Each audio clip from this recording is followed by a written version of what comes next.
नमस्कार दोस्तों, स्वागत है आपका स्टडी फॉर सिविल सर्विसेज में। वीडियो को पूरा देखिए। कोई भी आपका फीडबैक है, कोई सजेशन है, तुरंत वीडियो में कमेंट करके जरूर बताइए। अच्छा लगे तो वीडियो लाइक जरूर कर लीजिए और ऐसे वीडियो लगातार फ्री में पाने के लिए चैनल को तुरंत सब्सक्राइब कर लीजिए और बेल आइकन को जरूर टैप कर लीजिए ताकि आगे भी सारे वीडियो आपको मिलते रहे। यूट्यूब में फॉलो करते हैं तो प्लीज ये वाला फ्री टेलीग्राम चैनल जरूर ज्वाइन कर लीजिएगा। सारे नोटिफिकेशन, सारे अपडेट यहीं पे आते हैं, ध्यान रखिएगा। स्टडी फॉर सिविल सर्विसेज का कोई भी पेड ग्रुप अगर आपको ज्वाइन करना है तो सिर्फ 8564809690608975238055 यही नंबर है हमारे, सिर्फ जहां पे कॉल या व्हाट्सएप कर सकते हैं। इंस्टाग्राम पे हमारा पेज जरूर फॉलो कर लीजिएगा, स्टडी फॉर सिविल .सर्विसेज है। ट्विटर पे हमको जरूर फॉलो कर लीजिएगा, @study for civils है। नमस्कार दोस्तों, आप सभी का स्वागत है स्टडी फॉर एग्जाम्स में। दोस्तों, इस वीडियो हम लोग यूपीटीपीएससी द्वारा जो 2019 में जूनियर असिस्टेंट का पेपर कराया गया था, और जैसा कि आप लोग जानते हैं कि 2019 में जूनियर असिस्टेंट का पेपर 2 शिफ्ट में आयोजित किया गया था, तो यह आपके पहले शिफ्ट का पेपर है। और जैसा कि अभी हाल ही में जूनियर असिस्टेंट की 2 वैकेंसी यूपीटीपीएससी द्वारा दी गई है, तो इसलिए प्रश्नों का जो आकलन करना है कि किस प्रकार के प्रश्न जो है यूपीटीपीएससी जूनियर स्टूडेंट पूछता है, उसके लिए यहाँ पर हम लोग ऑफिशियल पेपर देखेंगे और जो आयोग ने इसकी ऑफिशियल आंसर की जारी की है उसके अनुसार उसके उत्तर को हम लोग देखेंगे। तो आइए हम लोग देखते हैं पहला प्रश्न लोग। और इसके जो सिलेबस है इसमें आप जानते हैं कि हिंदी, जीएस और रीजनिंग 3 पोर्शन जो है प्रश्न आते हैं और टोटल 130 क्वेश्चन आपकी परीक्षा में पूछे जाएंगे। तो सबसे पहले हम लोग हिंदी का प्रश्न देखेंगे। रात में विचरण करने वाले प्राणी को क्या कहा जाता है? तो ये आपका निशाचर कहा जाता है, जो रात में विचरण करते हैं। दूसरा जो प्रश्न है, जो खाने योग्य है उसके लिए जो एक शब्द प्रयोग होता है वो आपका अखाद्य होता है। अगला प्रश्न है, जिसके पास घर ना हो उसे अनिकेत कहा जाता है। इसका जो ऑप्शन बी है वह सही है। यहाँ पे आपको बताना है कि इनमें से कौन शब्द गुस्से का समानार्थी नहीं है। तो इसका जो सही आंसर होगा वो आपका ऑप्शन सी अपकर्ष जो है ये गुस्से का समानार्थी नहीं है। बाकी आपका क्रोध, अमर्ष और रोष ये सभी जो है गुस्से के समानार्थी हैं। यहाँ पे 4 शब्द दिया गया, इसमें आपको बताना है कौन जो है मद का समानार्थी नहीं है। शिथिल, गर्व, मध्य और नशा। तो इसका जो सही आंसर है वो ऑप्शन ए शिथिल जो शब्द है यह मद का समानार्थी नहीं है। बाकी आपका गर्व, मध्य और नशा ये सभी मद के समानार्थी हैं। जिन भाववाचक संज्ञाओं के अंत में हट होता है उनका लिंग कौन सा होता है, वो आपको बताना है। इसका जो सही आंसर है वो ऑप्शन बी वह स्त्रीलिंग होता है। जिन भाववाचक संज्ञाओं के अंत में हट लगा होता है, जैसे लिखावट है, ये सभी शब्द जो है ये स्त्रीलिंग वाले शब्द होते हैं। अगला प्रश्न है, पुल्लिंग संज्ञा के स्थान पर स्त्रीलिंग कर देने से कला विशेषण का क्या रूप होगा? काले, काला, कालू या काली? तो इसका जो सही आंसर है ऑप्शन डी काली होगा। अगर काला विशेषण है तो उसको स्त्रीलिंग किया जाए तो वह काली होगा। इसका जो ऑप्शन डी है वह सही है। कव्वाली कौन शब्द आपको बताना है? पुल्लिंग, स्त्रीलिंग, नपुंसकलिंग या उभयलिंग? तो जैसा कि आप लोग जानते हैं कि हिंदी में 2 ही लिंग होते हैं, हिंदी में 2 ही लिंग होते हैं, पुल्लिंग और स्त्रीलिंग। तो कव्वाली जो शब्द है ये आपका स्त्रीलिंग शब्द है। इसका जो ऑप्शन बी है वह सही है। संज्ञा के जिस रूप से स्त्रीत्व का बोध होता है उनमें कौन सा लिंग होता है? तो जैसा कि यहाँ पहले क्लियर किया है स्त्रीत्व का बोध होगा तो आपका स्त्रीलिंग ही होगा। तो इसका जो ऑप्शन बी है वह सही है। आते हैं अगला प्रश्न लोग। आकारांत स्त्रीलिंग शब्द का बहुवचन बनाने के लिए क्या उपयोग किया जाता है? तो इसमें जो आंसर होगा वो आपका अंत्य स्वर के बदले में आय कर देते हैं। इसका जो ऑप्शन सी है वह सही है। उर्दू जो शब्द सौदा है उसका बहुवचन किस प्रकार से आप बनाएंगे? यह जो प्रश्न पूछा जा रहा है, तो उसके स्वरूप में कोई परिवर्तन नहीं होगा। इसका जो ऑप्शन बी है वह सही है। सौदा जो शब्द है, यहाँ पे आपको बताना है मैं जो शब्द है इसका बहुवचन क्या होगा? तो मैं का जो बहुवचन होता है वह आपका हम होता है। इसका जो ऑप्शन ए है वह सही है। यहाँ पे 4 वाक्य दिया गया, इनमें आपको बताना था कौन सा वाक्य जो है अशुद्ध है। तो इसका जो सही आंसर है वो ऑप्शन बी व्यक्तिवाचक आकारांत पुल्लिंग संज्ञाओं का रूप बहुवचन में बदला जाता है। तो यह जो वाक्य है वह अशुद्ध है। बाकी सभी वाक्य जो आपके शुद्ध है। चरण कमल बंधव हरिराय में आपको बताना था इसमें कौन सा अलंकार उपमा, रूपक, श्लेष या उत्प्रेक्षा? तो इसका जो सही आंसर है वो ऑप्शन बी इसमें आपका रूपक अलंकार है। चरण कमल बंधव हरिराय में रूपक अलंकार है। बांधा था विध को किसने इन काली जंजीरों से, मणि वाले फणियों का मुख क्यों भरा हुआ हीरों से? इसमें आपको अलंकार बताना था अनुप्रास, श्लेष, यमक या अतिशयोक्त। तो यह जो है एक अतिशयोक्त अलंकार का उदाहरण है। इसका जो ऑप्शन डी है वह सही है। इनमें से कौन सा कथन पूरी तरह तत्पुरुष समास से संबंधित, वो आपको बताना था। तो इसका जो ऑप्शन सी है इसमें प्रायः उत्तर पद प्रधान होता है। तत्पुरुष समास की जो विशेषताओं में जो प्रमुख रूप से जानी जाती है इसमें प्रायः जो है उत्तर पद प्रधान होता है। इसका जो ऑप्शन सी है वह सही है। जिस सामासिक पद में पूर्व पद और उत्तर पद गौण होते हैं और कोई तीसरा पद प्रधान होता है वहाँ पर कौन सा समास होता है? यहाँ पे जो प्रश्न है ये आपके उदाहरण से नहीं प्रश्न बनाया गया है, बल्कि उसकी डेफिनेशन से प्रश्न बनाया गया है, तो आपको उसकी डेफिनेशन भी याद करनी होगी। तो यह जो आपका बहुब्रीहि समास होगा, जहाँ पे पूर्व पद और उत्तर पद गौण होते हैं, कोई तीसरा पद प्रधान होता है। इसका जो ऑप्शन ए है वह सही है। अनुरूप का समास आपको बताना था। अनुरूप किस प्रकार का समास है? तत्पुरुष, बहुब्रीहि, कर्मधारय, अव्ययी। तो यह आपका अव्ययी भाव समास है अनुरूप जो शब्द लिखा गया है। यथोचित में आपको संधि विच्छेद बताना था। इसका संधि विच्छेद क्या होगा? तो यथाधन उचित होगा आपका यथोचित में संधि विच्छेद। इसका जो ऑप्शन सी है वह सही है।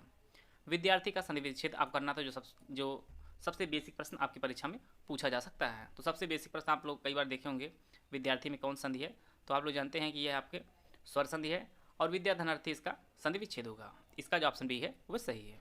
आते हैं अगला प्रश्न लोग। नाविक में आपको संधि विच्छेद बताना था। इसका संधि विच्छेद क्या होगा? तो जैसा कि आप लोग जानते हैं इसमें नवधन इक होगा, जो ऑप्शन सी में दिया गया है, नाविक का संधि विच्छेद होगा। और यह आपकी अयादि संधि है। व्यवहार का सही विच्छेद आपको बताना था। ऑप्शन आप लोग पढ़ लीजिए। इसका जो सही आंसर है वह विधन, अवधन, हार। यहीं पे आप लोग कमेंट बॉक्स में बताइएगा कि व्याकरण का संधि विच्छेद क्या होगा। जो व्याकरण है इसका संधि विच्छेद क्या होगा, इसका आप लोग कमेंट बॉक्स में इसका उत्तर दीजिएगा।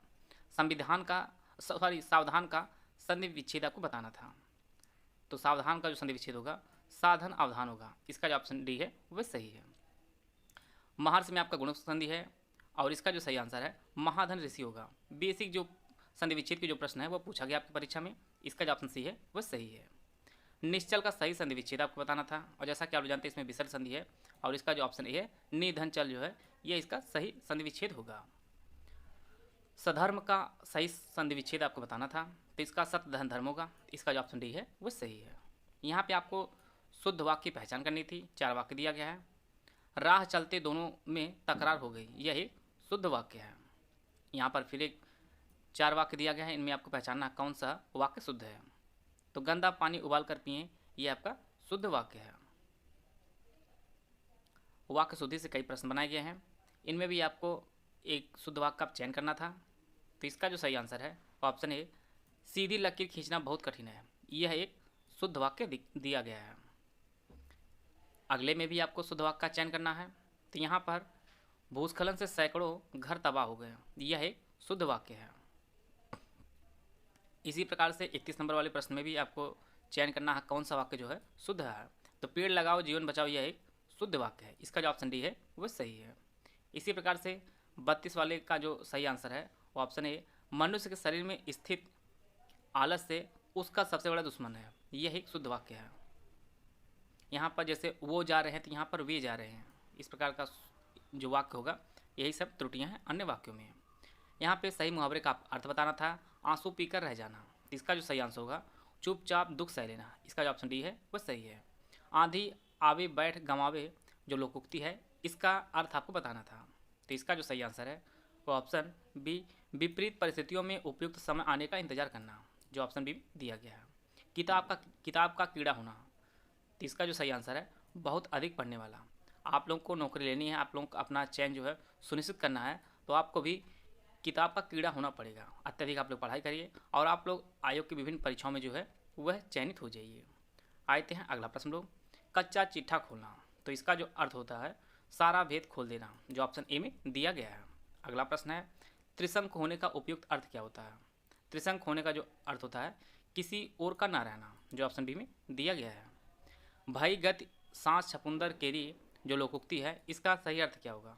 अर्थात दुविधा में होना, जो ऑप्शन डी में दिया गया है। घाट घाट का पानी पीने का जो अर्थ आपको बताना था, तो इसका जो सही है अनेक क्षेत्रों का अनुभव जिनके पास होता है वही लोग कहते हैं हमने घाट घाट का पानी पिया है। तो इसका जो ऑप्शन ए है वह सही है। मूर्त शब्द का आपको विलोम बताना था, तो इसका जो विलोम होता है वह आपका अमूर्त होता है। मूर्त का जो विलोम है वह अमूर्त होता है।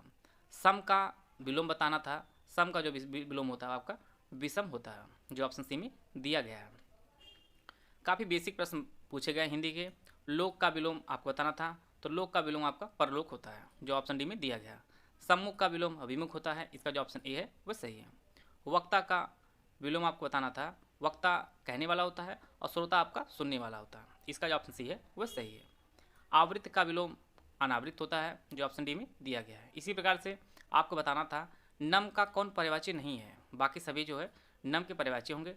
तो यह आपका आर्द्रा जो शब्द है ये नम की पर्यायवाची नहीं है, बाकी आपका गीला, भीगा और आर्द्र जो है ये सभी नम की पर्यायवाची हैं। इसी प्रकार से आपको बताना था डर का पर्यायवाची कौन नहीं है।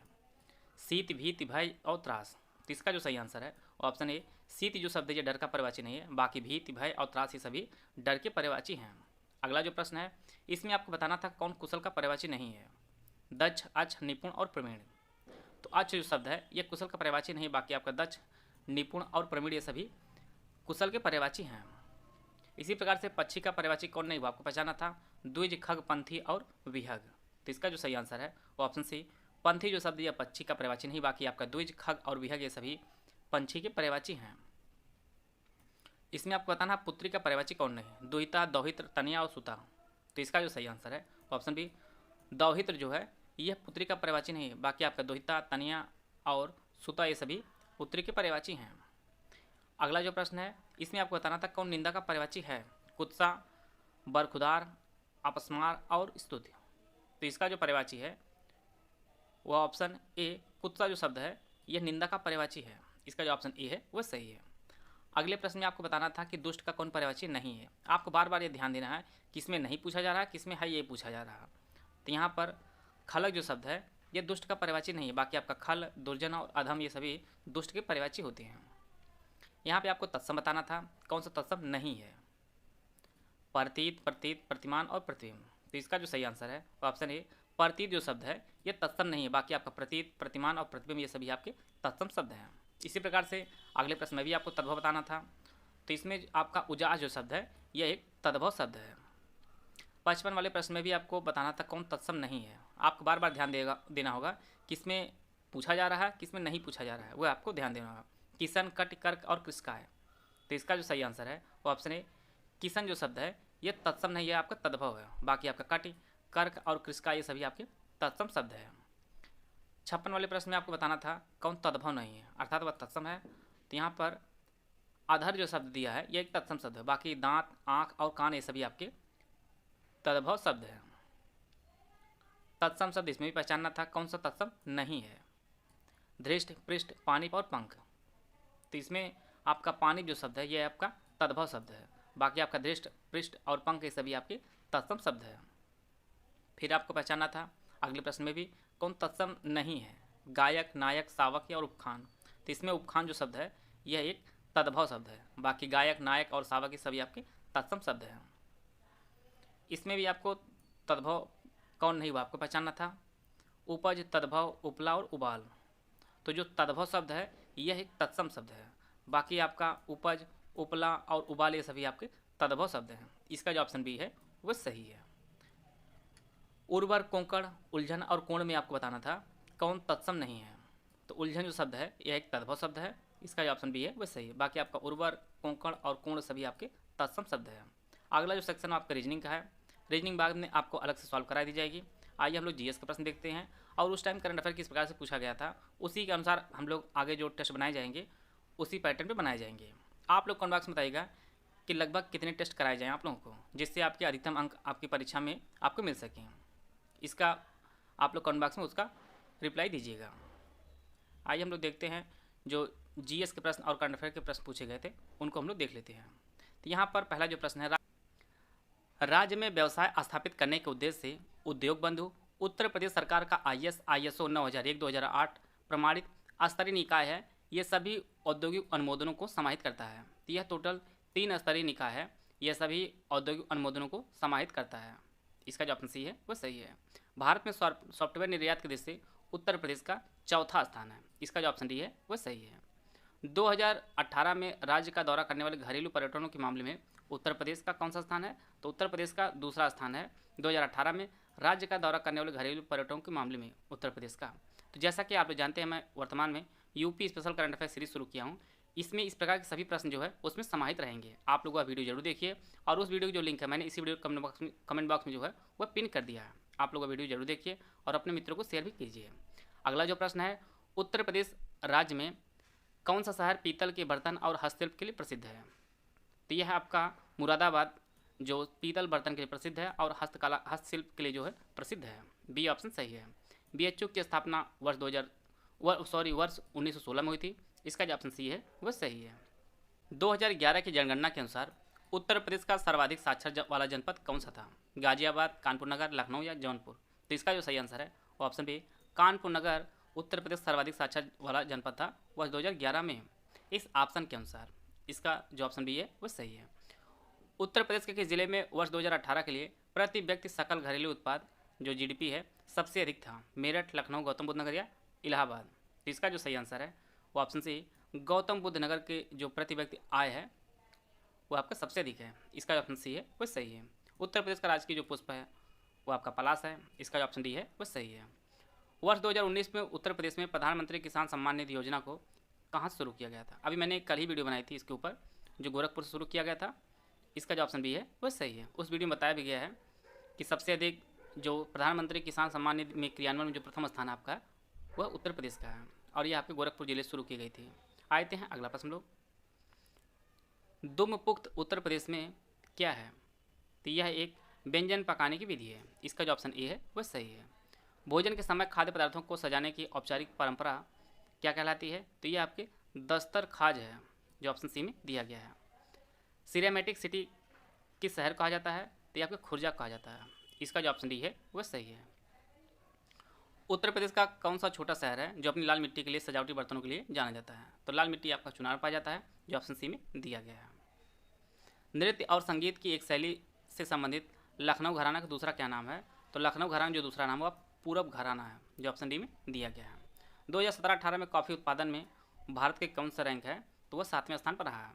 तो ये सभी जो डेटा जो पुराने हैं उसको डेटा के अनुसार आपका नई टेस्ट आपको बनाया जाएगा, जिससे परीक्षा में आपको काफ़ी हेल्पफुल रहेगा। अगला जो प्रश्न है, निम्नलिखित में से कौन सा देश भारतीय चाय का सबसे बड़ा आयातक है? तो ये आपका रूस सबसे अधिक आयातक है भारतीय चाय का, जो ऑप्शन बी में दिया गया है।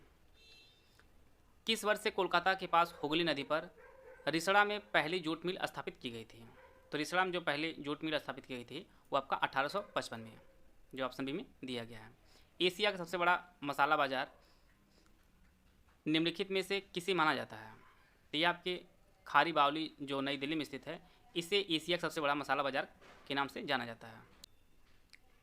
दोस्तों, आप सभी को बताना चाहता हूँ, जल्द ही आपको इसी चैनल पर सामान्य हिंदी की कंप्लीट वीडियो मिलने वाली है, जिसका कंटेंट इस प्रकार से तैयार किया जा रहा है।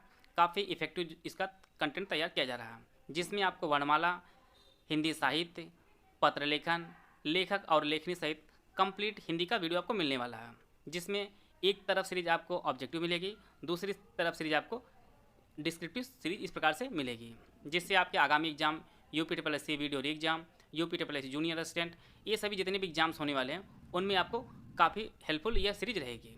आप लोग वह वीडियो जरूर देखिएगा। भारत की क्रिकेट टीम के लिए आधिकारिक प्रायोजक है सहारा, वोडाफोन, रिलायंस या पेटीएम? तो 2019 के अनुसार यह प्रश्न जो है वो आपका पेटीएम था, लेकिन वर्तमान में बैजू जो है वो भारत की क्रिकेट टीम का आधिकारिक प्रायोजक है। अगला जो प्रश्न है, world police and fire game 2019 निम्नलिखित में से किस देश में आयोजन किया गया था? तो इसका जो आयोजन है वो चीन में किया गया था, world police and fire games 2019। अगला जो प्रश्न है, कौन सी फिल्म है जिसने 2019 में 66वां राष्ट्रीय पुरस्कार जीता था? तो आपका हिलोरो फिल्म था, जिसने 2019 में 66वां राष्ट्रीय फिल्म पुरस्कार जीता था। शारदीय विशु 2019 में किस दिन था? तो यह आपका 23 सितंबर को था, जिस दिन रात दिन बराबर हुआ था 2019 में। 2019 में निम्नलिखित में से वीर चक्र से किसे सम्मानित किया गया था? तो यह आपके विंग कमांडर अभिनंदन वर्धमान जी थे, जिन्हें वर्ष 2019 में वीर चक्र से सम्मानित किया गया था। ग्लोबल इनोवेशन इंडेक्स 2019 में भारत की रैंक कौन सी थी? तो भारत की जो रैंक 2019 में थी वो आपकी 52वीं रैंक थी। तो इसी प्रकार जो प्रश्न है आपके आगामी परीक्षा में पूछे जाएंगे। आपके इंडेक्स प्रश्न आएंगे, यूपी स्पेशल प्रश्न जो है वो आएंगे, जिस पे टेस्ट सीरीज भी आपको उपलब्ध कराई जाएगी जल्द से जल्द। जनसंख्या के आधार पर देशों और निर्भरताओं की सूची में भारत की कौन सी रैंक थी? तो भारत की इसमें रैंक आपकी दूसरी थी, जो ऑप्शन बी में दिया गया है। भारत के शहर ने स्वच्छ सर्वेक्षण नेशनल रैंकिंग 2019 में अपना पहला स्थान प्राप्त किया है। तो जैसा कि आप जानते हैं कि इंदौर लगातार जो है वो पहले स्थान पर रहा है, तो आंख मूंद कर भी आप इंदौर चूज कर सकते हैं। इसका जो ऑप्शन सी है वह सही है। GST 1 जुलाई कब पेश किया गया था? तो GST बार बार बताया गया आप लोगों को, ये आपके 2017 में आपको पेश किया गया था, 1 जुलाई 2017 को। इसका जो ऑप्शन सी है वह सही है। राज्यसभा की विशेष शक्ति इस आशय का प्रस्ताव अपनाकर संविधान के अनुच्छेद में दिया गया है वह राज्य सूची में शामिल किसी भी मामले के संबंध में कानून बनाने के लिए संसद को सशक्त बना सके। तो ये आपके आर्टिकल 249 में यह इसका जो है वर्णन किया गया है। अगला प्रश्न है, केंद्र सरकार विभिन्न मंत्रालयों विभागों के काम की जांच करने के लिए विभाग संबंधित अस्थायी समितियों की स्थापना यह 1993 में की गई थी ताकि संसद के प्रति सरकार की जवाबदेही को और मजबूत किया सकते हैं। अगला जो प्रश्न है, 5वें अनुसूचित क्षेत्रों 5th शेड्यूल एरिया वाले कितने राज्य पंचायतों अनुसूचित क्षेत्रों तक विस्तृत से संबंधित अधिनियम 1993 के तहत आते हैं। तो इसके तहत कुल 10 अधिनियम आते हैं जो ऑप्शन सी में दिया गया है। आर्टिकल 108 में लोकसभा और राज्यसभा की संयुक्त बैठक जो है राष्ट्रपति बुलाता है और इसकी जो अध्यक्षता है वह लोकसभा अध्यक्ष करता है। अगला जो प्रश्न है, अगर लोकसभा मतदान करते समय अगर टाई हो जाता है तो जो वोट डालने का जो अधिकार है वह आपके स्पीकर का है। तो जो ऑप्शन बी में दिया गया है। अगला जो प्रश्न है, यहाँ पे राज्य दिया गया है, इसमें आपको बताना था कि भारत किस राज्य में भारत में कर्क रेखा के अति समीपस्थ जो शहर है, तो सबसे समीप आपका शहर वो आपके त्रिपुरा है, जो ऑप्शन सी में दिया गया है। आते हैं अगला प्रश्न लोग, उस पड़ोसी राष्ट्र की पहचान करें जिसके साथ भारत की अपनी सबसे लंबी सीमा साझा करता है। तो यह प्रश्न पीटी में पूछा गया है। तो पेपर में जो है प्रश्न रिपीट भी होते हैं। तो आपका बांग्लादेश है जिससे भारत की सीमा सबसे लंबी है। आते हैं अगला प्रश्न लोग, भारतीय प्रायद्वीप कहाँ तक फैला हुआ है? तो भारतीय प्रायद्वीप हिंद महासागर तक फैला हुआ है। ऑप्शन बी इसका सही है। दुनिया की सबसे तंग घाटी कौन सी है? तो दुनिया की सबसे तंग घाटी द ग्रैंड कैनियन है, जो ऑप्शन डी में दिया गया है। यहाँ पर आपको बताना था दुनिया सबसे बड़ा नदी द्वीप कौन सा है। यह भी प्रश्न जो है पीटी में पूछा गया है किसी शिफ्ट में। यह आपका माजुली जो असम में है, यह दुनिया की सबसे बड़ा नदी द्वीप है। तो प्रश्न आपकी परीक्षा में रिपीट होते हैं, इसलिए आयोग के जो प्रश्न पूछे गए हों उनको आपको देखना जरूरी है। अगला जो प्रश्न है, ताजमहल के सुलेखक कैलीग्राफर ने 1648 ईस्वी में इसकी रचना की और पूरा किया।